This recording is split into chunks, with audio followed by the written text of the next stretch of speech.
Hey, welcome to Wolf's Watch.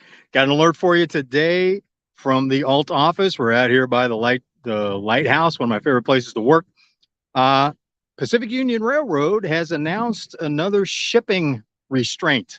So they are now restricting, they're cutting in half the amount of diesel fuel additive that they will allow to be shipped by rail, which means diesel fuel in a couple of months is going to be 50% less available. There'll be 50% less of it on the market, not because the chemicals aren't available, but because Pacific Union Railroad has told the processors, right, the refineries, that if they don't cut their orders in half, they will completely embargo them, or in other words, they'll block all shipments, which means no diesel fuel will be available.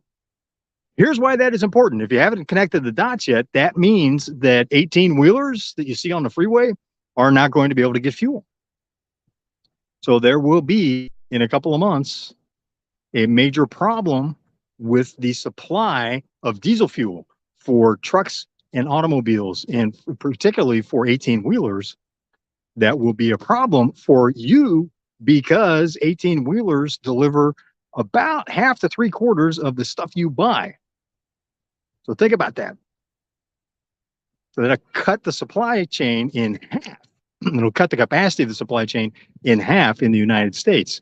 So that is going, if you think prices are high now, wait until that happens. We already have a problem with crops are going to be significantly less this year because seed during the planting season in the spring, seed was hard to come by, and Pacific Union Railroad embargoed a great significant amount of the fertilizer, which means of the smaller plant. So fewer crops were planted, and they're going to have less production from those crops because fertilizer wasn't available, which means food prices. So there is. Here's my point for you: be prepared for a hurricane, an economic hurricane in October.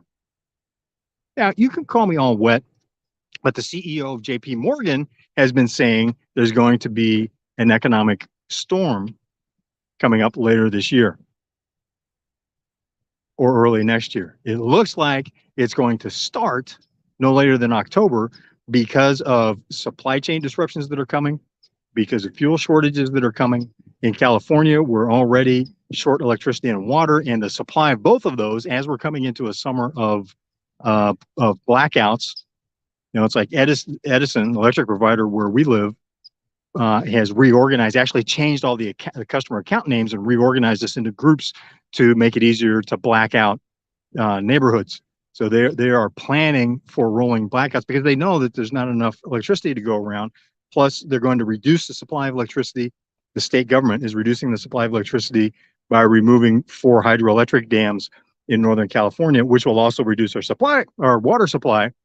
And guess what? We're already rationed for water, and we're going to have even less, not because of the drought, but because the government is not has conflicting goals. Right? And not throwing rocks at the government. Since they have the conflicting goals in and working out those conflicts, it's resulting in a shortage, even more of a shortage of supplies that are decreasing. So what's coming to your state? I don't know where you're watching this from, but what's coming to your state? So again, be prepared. You may not believe any of that, but if you're prepared by October, then if it's a minor bump, you're good. If it's a major hurricane, as people like the CEO of JP Morgan, now don't listen to me, listen to the people that are investing. He's responsible for over $1 trillion worth of assets, and he is advising his company, the team members at his company, and also their clients to prepare for an economic storm.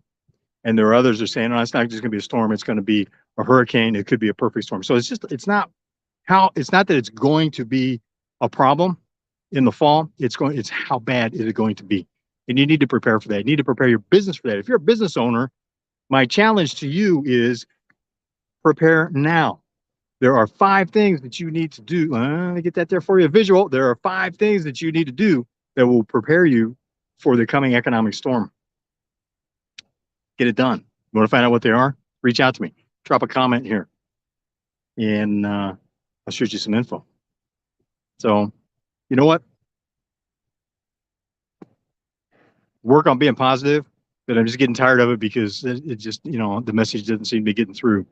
And there's a lot to be concerned about. I'm not saying panic because if you've been part of Wolf's Watch for any length of time, you know what my perspective on panic is, right? Those who panic get eaten first. It's not about panic. It's about look at what's going on. How's the table being set? And then prepare for that. So that if it proves to be something minor, great.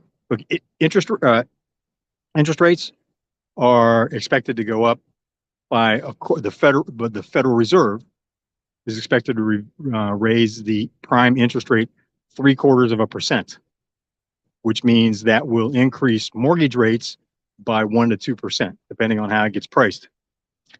Mortgage rates are already they doubled what they were in January and then drifted back down a little bit. So it's going to mean that it will be a doubling of mortgage rates in less than 8 months into the year.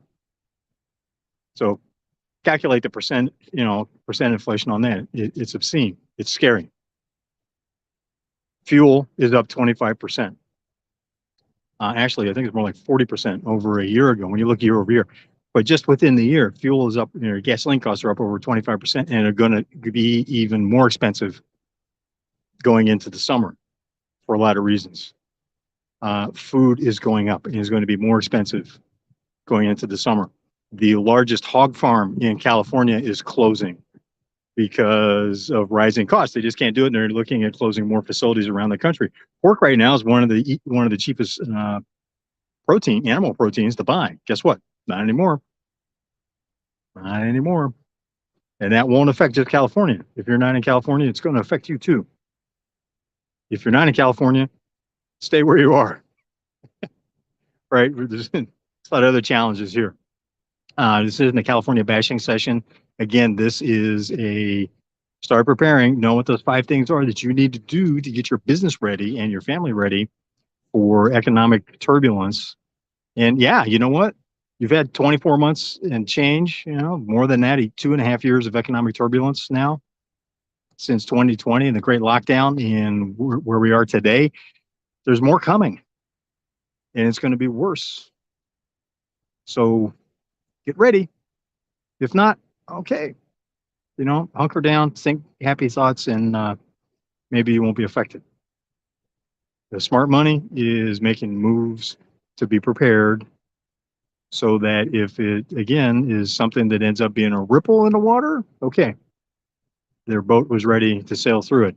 If it ends up being a perfect storm with big 50 feet, 100 feet tall waves, they're ready for that too. They got the hatches battened. So stick with us. We're going to be working through this. It's going to be hard work the next 2 years. You're going to be up late at night if you want your business to survive and you want to keep your family secured financially. It's going to be a lot of late nights. It's going to be a lot of hard work. It's going to be gut-wrenching decisions. And you can stumble through that alone, or you can immerse yourself in a community of people that are right there with you, going through the same thing, sharing their ideas and what they're learning in order to help you get through it, and so that you can learn from each other to get through it. Again, drop a message or message me, drop a comment or message me wherever you're watching this, whether it's Facebook or on Twitter or on LinkedIn or on YouTube. We live stream to all of those, and we'll immerse you with people that are bound, determined to, no matter how bad it gets, to get through this and to be solid and to help others at the same time. So this is Wolf's Watch with an alert for you. Stop screwing around. Gloves are off. It's time to play. Time to play big. Time to play flat out. Time to play for keeps. So I will see you on the trail.